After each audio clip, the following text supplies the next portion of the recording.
करता है, तू चंगा करता है, यीशु तू चंगा करता है, तू जीवन देता है, तू जीवन देता है, यीशु तू जीवन देता है। हम देखते हैं गिनती की पुस्तक उसका 12वां अध्याय।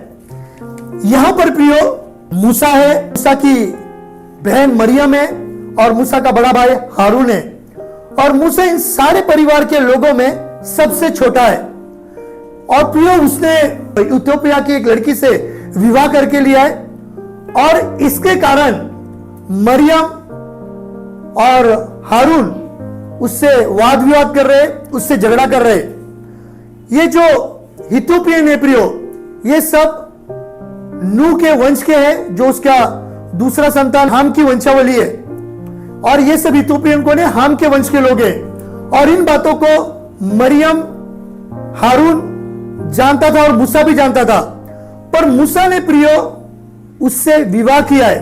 और जब मूसा ने यह विवाह किया है तो विवाह कर लेने के बाद मरियम ने और हारून ने उससे वाद विवाद किया है। प्रियो ये सही बात है, अगर मैं घर का छोटा हूं, मेरी बड़ी बहन और मेरा बड़ा भाई मेरा निषेध कर सकते, मेरा विरोध कर सकते कि ये तूने जो भी कुछ किया ये सही नहीं है। और ये बात सही है प्रियो, विरोध करना कुछ गलत नहीं है। उसने शादी किया तो एटलीस्ट अपने भाइयों को या अपनी बहनों को तो बताना चाहिए था। पर प्रियो यहां पर समस्या क्या हो गई है, यह हमें जानने की जरूरत है। गिनती की पुस्तक उसका 12वां अध्याय उसका पहला वचन हम पढ़ेंगे। मूसा ने एक कुशी स्त्री के साथ विवाह कर लिया था। हाँ। इसीलिए मरियम और हारून हाँ। उसकी उस विवाहित कुशी स्त्री के कारण उसकी निंदा करने लगे। प्रियो क्या करने लगे? उस कुशी स्त्री के कारण वो उसकी निंदा करने लगे, उसके खिलाफ अपशब्द बोलने लगे कि हम बड़े हैं, तू घर का छोटा है, ये हमारा अधिकार है तुझे बोलने का। वे बोल रहे थे। पर दूसरे वचन में प्रियो यहां पर एक ऐसी घटना हुई हम देखते हैं। उन्होंने कहा क्या यहोवा ने केवल मूसा के ही साथ बातें की है?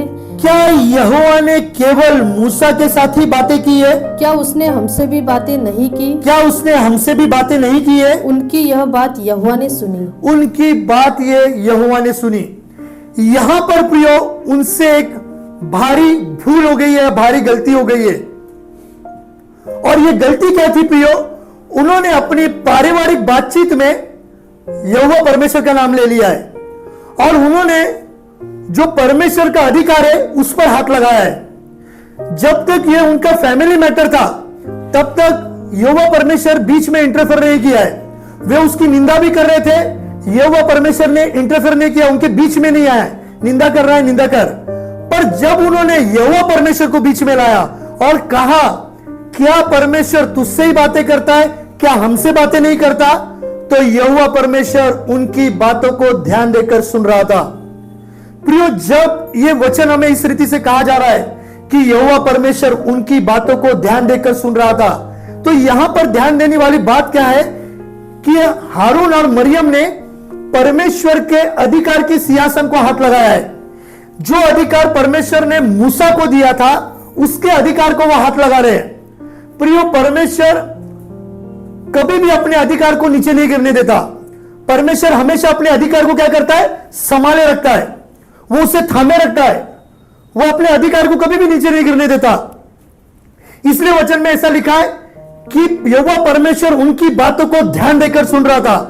प्रियो जब हम परमेश्वर के पास बातचीत करते हैं, अपने लोगों से बातचीत करते हैं, हम क्या बातचीत करते हैं यह हमें ध्यान रखने की जरूरत है, क्योंकि यहोवा परमेश्वर ध्यान देकर हमारी बातों को सुन रहा है। इसलिए जब भी हमारी बातचीत किसी अधिकार के प्रति होती है या किसी अधिकार पाए हुए मनुष्य के प्रति होती है, अगर आप वो बातचीत कर रहे हैं और वे एक अधिकारी के विरोध में बातचीत है, तो आपको सावधान रहने की जरूरत है, क्योंकि आप परमेश्वर की नजर में आए हैं। और इस चीज के लिए प्रियो परमेश्वर कभी भी आपको अधिकार के खिलाफ किया हुआ पाप परमेश्वर कभी माफ नहीं करता। क्योंकि हमने पवित्र शास्त्र में ऐसे बहुत सारी घटना देखे जिन्होंने अधिकार के खिलाफ पाप किया या अधिकारियों के विरोध में काम किया, परमेश्वर ने उन्हें क्या कर दिया? बाजू में कर दिया है। हम आने वाले दिनों में देखेंगे ऐसी बहुत सी सारी घटनाएं हैं बाइबल में। मूसा पृथ्वी भर के रहने वाले सब मनुष्य से हाँ, बहुत अधिक नम्र स्वभाव का था। क्या था प्रियो? पृथ्वी पर रहने वाले लोगों में से बहुत अधिक नम्र स्वभाव का था। प्रियो, यहां पर क्यों बताया गया इस प्रकार का?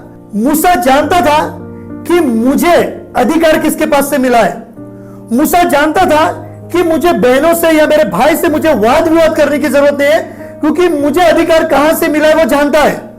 इतने लोगों का नेतृत्व कर रहा है और पृथ्वी भर में उसके समान नम्र कोई नहीं कहा है।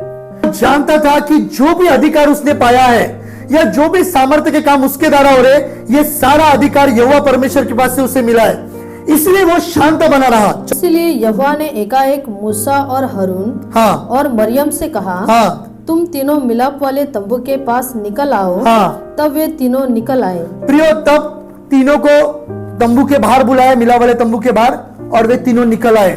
प्रियो, हमें ध्यान रखना है, हमें कभी भी भारी आग नहीं लगाना, हमें हमेशा अधिकार की अधीनता में रहकर उस आग को लगाना है। जहां जहां परमेश्वर की व्यवस्था के अनुसार, अधिकार के अनुसार काम होता है, वहां पर हमेशा मंडली आशीषित होती है, वहां के लोग आशीषित होते हैं, वहां का वचन आशीषित होता है। और जब भार की आग लगती है या भारी आग लगती है, वे प्रिय एक समस्या को उत्पन्न करती है, वो विद्रोह को उत्पन्न करती है। तब यहोवा ने बादल में खंबे में उतरकर हाँ, तंबू के द्वार पर खड़ा होकर हारून और मरियम को बुलाया। हाँ, अतः वे दोनों उसके पास निकल आए। तब यहोवा ने कहा, हाँ, मेरी बातें सुनो।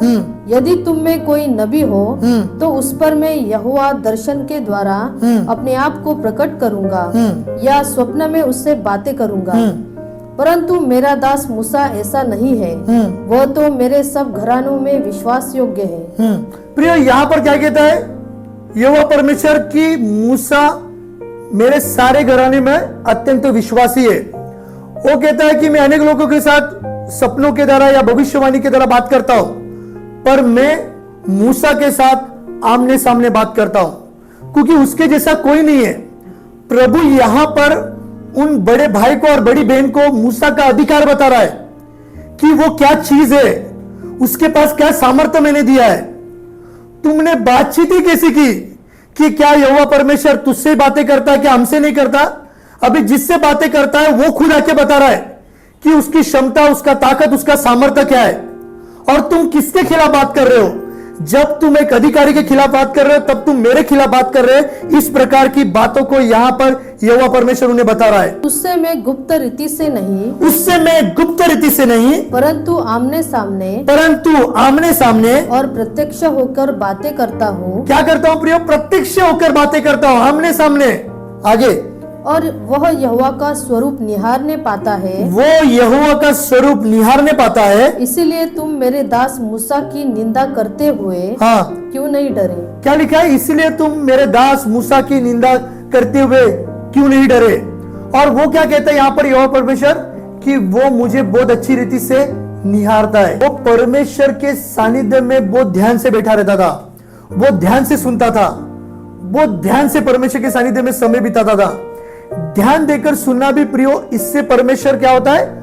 आशीष। परमेश्वर हमें आशीषित करता है कि मेरा पुत्र या मेरी बेटी या मेरा बेटा कितना समय ध्यान देता है मेरे वचनों पर।